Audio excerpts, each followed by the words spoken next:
Alors, bonjour à tous et bienvenue dans cette présentation sur les apports du trust technique à votre pratique de médiation animale. Donc, je me présente, je m'appelle Chloé Mullier, donc je vous ai mis une petite photo pour que vous puissiez me voir quand même. Et je suis praticienne donc, de cette méthode un peu particulière de trust technique et également chercheur associé à l'UMR Innovation au sein de l'INRAE. Donc je vais débuter cette présentation en vous présentant un peu les résultats que j'ai eus au sondage que j'ai fait passer à certains d'entre vous. Donc la première question portait sur le plus grand défi que vous rencontrez dans votre pratique de médiateur. Et pour vous, ça a été principalement le fait d'être à l'écoute de soi, donc d'être attentif à ses besoins, tout en étant à l'écoute de l'autre. Et ça, c'était vraiment, en résumant vos réponses, il y avait vraiment ces aspects-là qui sont ressortis. Vous m'avez aussi, pour plusieurs d'entre vous, vous m'avez évoqué les difficultés économiques qui étaient liées à votre pratique et à votre statut souvent d'indépendant. Pour vos publics, le premier défi, c'est de pouvoir les intéresser et de pouvoir coller en fait aux attentes qui peuvent être formulées des établissements. C'est également de pouvoir les mettre en confiance et de les maintenir en confiance pendant la séance, tout en s'adaptant en fait à leurs réactions et à ce qui peut émerger lors des séances, qui n'est pas forcément toujours confortable pour vous. Pour votre animal, vous m'avez souvent évoqué le principe de la sécurité, de sa sécurité, de son confort et de sa santé de façon générale, que ce soit au quotidien évidemment ou dans votre travail. Ce qui implique aussi un défi supplémentaire pour vous en séance, donc une attention permanente en fait à son bien-être quand vous travaillez ensemble. Un autre défi pour votre animal que j'ai pu souligner dans ce que vous évoquiez, c'est d'être à la fois réceptif, donc d'être en réceptivité face aux émotions des patients, mais aussi de rester dans un certain confort mental malgré les difficultés qui peuvent survenir en séance. Dans la question qui portait sur les activités de soutien au travail, donc activités de soutien à son propre bien-être ou à celui de son animal, pour vous, vous m'avez très fréquemment évoqué des activités d'extérieur, donc récréatives, sportives, qu'elles soient avec ou sans vos animaux, mais aussi des activités plus intérieures, donc des activités de type méditative comme la respiration, la cohérence cardiaque, ou différentes formes de méditation, d'ancrage. Donc vous l'avez tous évoqué, pas tous, près de la moitié ont évoqué ces aspects-là. Et pour votre animal, vous m'avez souvent parlé de ses conditions de vie, donc de la nécessité d'avoir un contexte le plus proche de ses besoins naturels dans son environnement, ainsi que toutes les interactions positives que vous pourriez mettre en place avec lui pendant et hors du travail. Vous avez été nombreux aussi à me parler des soins que vous pouviez lui prodiguer de part des professionnels comme des ostéopathes ou des magnétiseurs, enfin différents types d'interventions que vous pouviez avoir pour le bien-être de votre animal.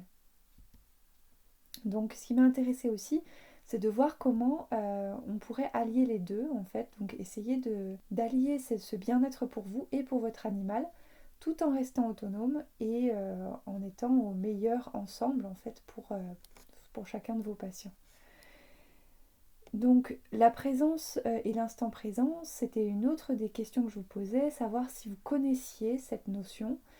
Et apparemment, quasiment la totalité des répondants m'ont répondu qu'ils connaissaient cette notion-là, notamment par la description qu'ils en ont fait et ce que ça leur évoquait, et qui était très proche en fait qui sont toutes des vérités, un ensemble de cette vérité, autour de ce qu'est la présence. Et vous l'avez tous en totalité, presque en totalité, évoqué comme un élément central à votre travail. Donc de revenir très fréquemment à cet instant présent, même si ça semble pas toujours facile, et ça je l'entends bien. Ça m'intéresse beaucoup parce que du coup c'est la base de l'approche de ce travail avec le trust technique. Et l'idée étant de trouver l'apaisement en soi pour pouvoir s'ouvrir à une forme d'écoute bienveillante qui va permettre, in fine, d'apaiser l'autre, l'humain ou l'animal. Donc je vais vous montrer une vidéo que j'ai tournée sur, je crois que c'était 3 séances, avec un cheval de loisir que j'ai fait pendant ma formation et qui montre bien le processus par lequel un animal peut passer lors de différentes séances de trust technique, donc que là j'ai faites moi, mais que vous pourriez être amené à faire avec vos propres animaux. Donc Obrero était un cheval de loisir qui n'avait pas spécialement de problème en fait particulier, qui était juste un petit peu taquin, un petit peu bousculeur, voilà, mais il n'avait pas d'agressivité spécialement. Et en fait, ce que j'ai fait en me mettant en présence, ça a été de faire remonter en lui tout ce qui n'était pas apaisé, donc des anciens traumatismes, différentes choses. J'ai aucune idée de ce que c'est parce que je ne fais pas de communication animale, mais par contre, il y a énormément de choses qui sont remontées pour lui, qu'il a témoigné par le corps à travers différentes attitudes d'agressivité plus ou moins marquées. Et au bout d'un moment, en fait, comme je restais complètement neutre et bienveillante face à ce qu'il exprimait, en fait, il a fini par se mettre à bâiller, donc à relâcher ce qui était tenu en lui, tout en continuant à m'attaquer de temps en temps, jusqu'au moment où il a pu vraiment libérer des choses en bâillant, donc avec une série de bâillements qui durent un certain temps, pour aller voir, jusqu'au moment où en fait il a été en mesure de revenir à lui et de rester en présence à côté de moi, de trouver cette paix intérieure et d'aller plus loin en fait dans cette détente, dans cette présence à lui-même. Donc c'est vraiment ça, c'était à la fin de cette même séance.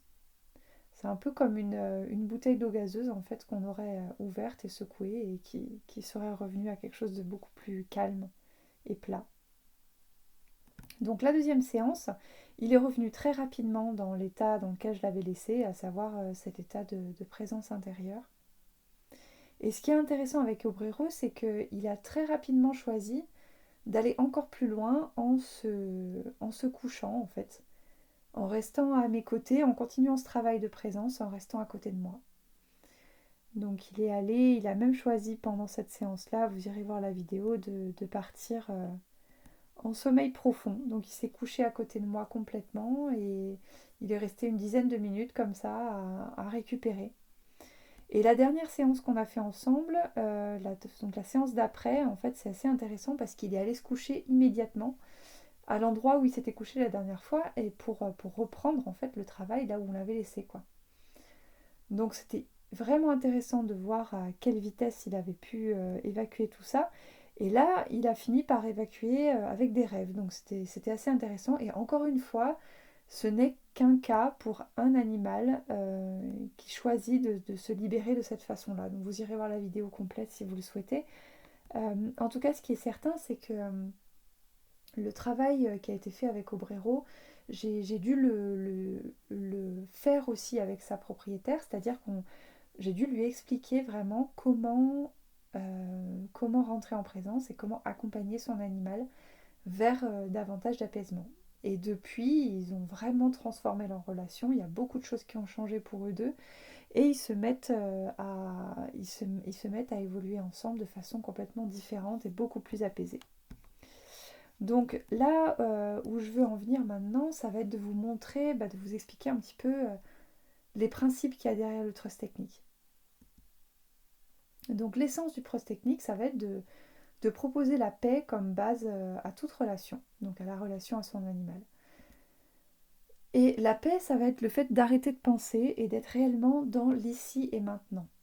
Et tout ce qui va troubler cette paix intérieure, c'est des pensées, c'est vraiment le fait de s'engager dans une pensée, dans une émotion qui en fait ne nous appartient pas.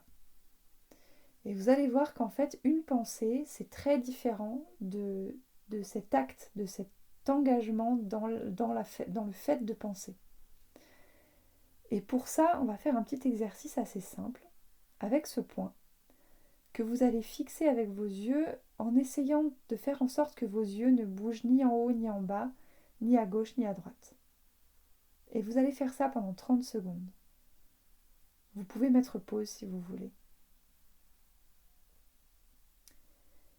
Et une fois que vous avez ce point bien fixe, vous gardez les yeux dessus, tout à fait immobile, et vous allez essayer de penser à ce que vous avez fait hier. Mettez pause si vous le souhaitez. En tout cas, ce qui est très souvent, quand on essaye de penser, vous allez vous rendre compte que vous n'allez pas réussir à garder les yeux sur le point. Ou alors qu'il va se mettre à bouger, ou alors qu'il va se mettre à se flouter. En tout cas, il va perdre de sa qualité d'état. Et ça montre une chose très simple, c'est qu'on ne peut pas être à la fois présent et complètement attentif à ce point et penser en même temps. Donc on ne peut pas être à la fois dans le présent et dans le passé. Et c'est la base en fait de cette pratique de trust technique, c'est de trouver cette présence intérieure en rentrant intensément dans le présent. Et on va pouvoir décrire du coup les niveaux de pensée qu'on peut rencontrer chez soi ou chez son animal. Donc très schématiquement, on le répartit entre 0 et 10, avec cette zone entre 0 et 2 qui est une zone de guérison et d'apaisement. Cette zone entre 3 et 5 qui va être la zone d'apprentissage, donc un peu plus actif. Donc la zone de guérison, ça va être soit du sommeil, soit du repos. La zone d'apprentissage, ça va être une attention un peu plus élevée, mais sans stress. Au-delà de 7, on rentre en fait dans cette zone critique dans laquelle il est extrêmement difficile de revenir aux niveaux initiaux et où on rentre progressivement dans un état de panique. Donc dans le principe du trust technique, ça va être de revenir à cette zone de guérison et d'apaisement comme un point de départ pour tout le reste. C'est-à-dire qu'à partir du moment où on obtient cette sérénité avec son animal et qu'on peut lui apprendre à revenir à cette sérénité, on peut rentrer dans une zone d'apprentissage. Donc on peut commencer à entrer en interaction, à avoir de nouvelles choses arriver, tout en étant en mesure de redescendre dans cette zone d'apaisement à chaque fois qu'on apprend quelque chose de nouveau. Donc le processus de réduction des pensées, en fait, va reposer sur l'alternance entre cet état de présence et cette bienveillance qu'on va avoir pour l'animal. Et ça va nous permettre de revenir de zones très difficiles dans les zones d'apprentissage et de revenir assez rapidement dans les zones d'apaisement. Donc la première chose, ça va être de trouver ce moment présent, donc de fixer ce point tout à fait comme on l'a fait tout à l'heure. Et lorsque l'animal va exprimer un inconfort face à cette présence, tout comme Obrero l'a exprimé tout à l'heure dans la vidéo,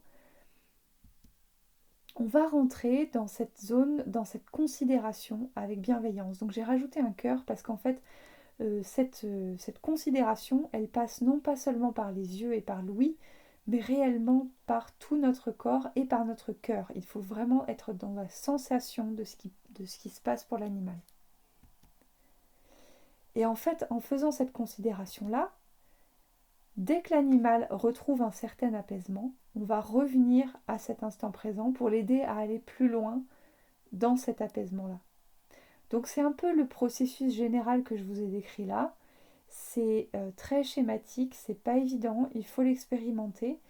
Mais l'idée, c'est vraiment de revenir à chaque fois à quelque chose d'apaisé pour que l'animal assimile mieux, récupère mieux et soit plus en mesure de faire face aux situations de la vie et notamment dans la situation de médiation. Donc rapidement, je vous cite les avantages que je perçois, en tout cas de mon point de vue, sans être médiatrice de ces apports du trust technique. C'est tout d'abord le fait que ce soit une méthode absolument non invasive, donc qui ne requiert ni la parole, ni le toucher, mais vraiment simplement un état de présence intérieure et d'écoute. Donc ça n'a absolument pas d'impact direct, que ce soit pour la personne ou l'animal, on n'a pas à toucher ou à intervenir. Pour moi, vous pouvez l'utiliser que ce soit avant pour préparer une séance avec votre animal, pendant, si vous avez un moment qui est un peu difficile avec lui ou pendant la séance, ou après une séance qui a été difficile ou pas, ou après une séance simplement pour l'aider à évacuer, à revenir à lui et à renforcer, et surtout et avant tout à renforcer le lien entre vous. Donc c'est réellement un outil qui peut vous aider à libérer émotionnellement votre animal, donc d'aller plus en profondeur, et qui aura très probablement, je ne sais pas encore, mais peut-être des répercussions sur vos publics, si vous travaillez sur ce lien et sur cette cohésion que vous avez ensemble. Donc je vous remercie de votre attention. N'hésitez pas à me contacter si vous avez des questions, si vous souhaitez en savoir plus ou si vous voulez qu'on expérimente dans le cadre de votre pratique. Je me ferai vraiment une joie de vous répondre et d'interagir avec vous. Très belle fin de journée et profitez bien de toutes les présentations sur les Key Meetings. À bientôt.